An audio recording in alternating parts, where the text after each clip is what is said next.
Okay, so I'm going to try and explain what I'm doing when I'm doing free pushing. We're pushing with the heels together. This allows less scope for moving about, because once you move off your route, it's going to potentially take you off. The problem is that people tend to push too fast and too rough, and when they do that, they don't have the time to sense what's actually going on. So if we push, I'll try and talk you through what's happening. Okay, so first we have the initial contact. Okay. So as we've said before, if the initial contact is too eager and you press, then what I can do if you have too strong initial contact with someone who's quite firmly relaxed and strong in the internal structure, is you'll just push yourself off. Okay. So you don't want to do that. So you're placing a contact with, I'll just move back to give us a little space, with just the intention to hold the structure and relax the body. Okay. So then as we move, so the temptation is to think that I'm only doing the same thing every time, but actually I haven't got to that point yet. I'm having to listen and feel all the changes that are taking place. So my primary task is not to let force build in my body. So we made a movement around like this. So Matt perhaps was just searching, not much intention there, but there is the potential that if I didn't yield with him, I would have force here. And then there would be something, if he sank and turned to his right, he could potentially push me off position like this. Okay. So as we make this movement, I'm feeling the force beginning to build, and I'm thinking, well, how can I not allow that to have anything to push against? So that's happening here. We're turning in this direction. He's coming in straight into me here. So at this point, I can still think, oh, please let force contact. If I start to move away from his force, then I can't use it. Yes, he can't push me either, but that's not the same thing as neutralizing the force inside my body. Okay. So as you push, or as you seek for a hard point, I'm letting the force come into the body and trying to ride the force. Okay. When I ride the force, or at least don't ride ahead of the force, move away from the force, then I can use it to return the force to you. How do I do that? I do it by not letting the force land on my body. That means I try to neutralize my structure internally until I feel the pressure is going onto the ground. At that point, when he pushes, he'll push himself off. So I'm constantly trying to feel when is force building, either through point of contact, if you press hard, either through point of contact or through movement. So let's say he turns inwards here like this. If I resist him, this movement here is my resistance on his pressure.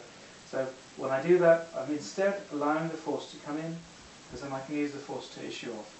If I move ahead of the force, that whole motion, there's nothing that I can do. We do the same movement again. The soonest point that I can take the force into the ground, the quicker I can relax it.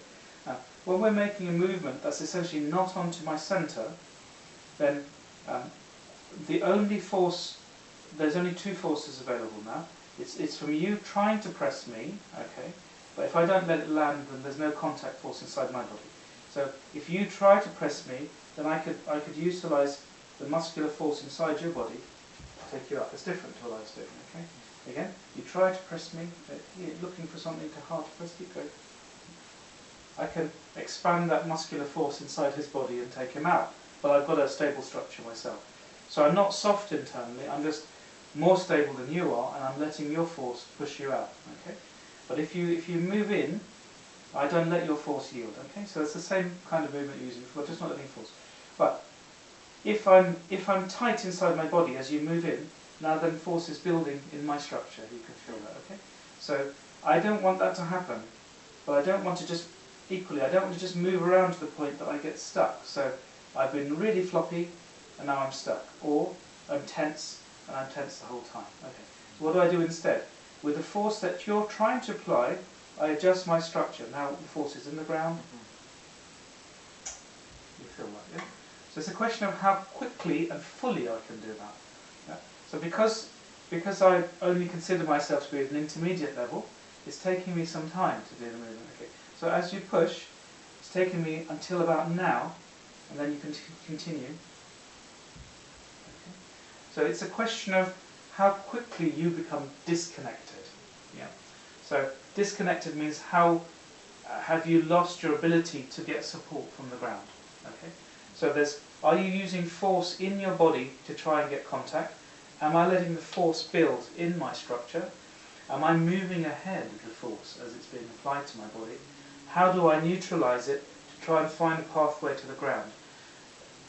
When I'm doing this, I'm applying both the internal process, which is level 2 on my model of the type 2 sinking and returning, as well as the level 3 type of sinking and returning the force.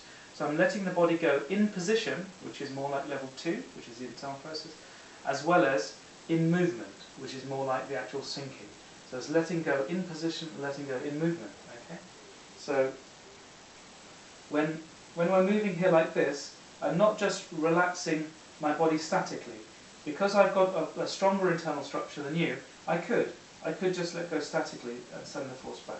But you feel it's a little bit hard. Okay. Whereas if we do the same thing again and you start to build the force, I try to neutralise the force. You keep pushing.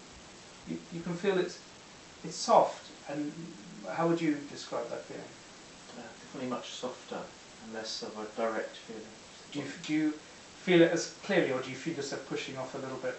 Less difficult to feel it happening with the second push. Less difficult? Okay, so So the second time it's a little clearer that you're being pushed off, yeah.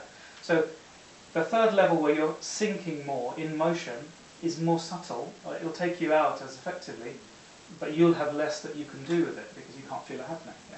So pressure that you apply to me, pressure that I allow to build, pressure that I get stuck inside my body, and then there's a force that returns from the ground. The returning path from the ground has to go through the same route that it takes for me to take the force down. So it's no good me trying to adjust my structure to get the ground here and then going stiff at this point, because you can feel that actually all I've done is I push myself off. As soon as I go tight in my body, I disconnect myself from the ground. As soon as you go tight, you disconnect yourself from the ground. Does that make sense? Yeah. So if